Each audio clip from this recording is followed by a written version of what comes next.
Okay, so the number near to or less than base 100. So base 100, ibig sabihin 2 digits yung nasa divisor. So halimbawa,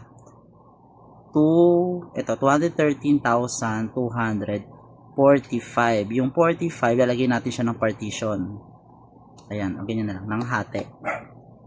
Yun yung magiging remainder, yung part na nandito. Ayan. So, 95. Ang ilalagay natin sa baba, yung all from 9, last from 10, 95. So, 9 minus 9, 0. 10 minus 5, 5. Yan. Ito yung gagamitin natin pang multiply mamaya. So, una, bring down muna natin yung 2. 2 times 0, 5, 10. 1 plus 1, 2. 2 times 5 ulit, 10.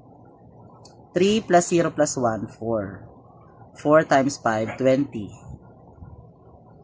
2 plus 2, 4. 4 times 5, 20. Tapos, yun, i-add na natin yung kanyang remainder. 5 plus 0, 5. 4 plus 0 plus 2, 6. So, the answer is 2,244 remainder 65. Ito yung pinaka sagot natin. Yeah. So next, 121,460 divided by 99. So yun, kukunin natin yung 16, ipapartition natin yung 16 kasi base 100 yung ating divisor. So yan. 1, 2, 1, 4.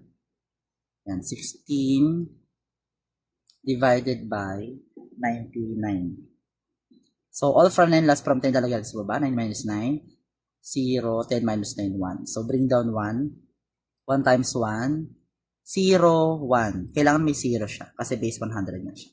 2 plus 0, 2. 2 times 1, 0, 2. 1 plus 1 plus 0, 2. 2 times 1, 0, 2. 4 plus 2 plus 0, 6. 6 times 1, 0, 6. So, yun. Ito na po yung remainder niya. 1 plus 2, 3. Sorry. Start natin yung pag-add ng remainder from right to left. So, 6 plus 6, 12. 2, carry 1. 1 plus 1, 2 plus 2. 4 plus 0, 4. So, the answer is 1,226. 1,226 remainder 42.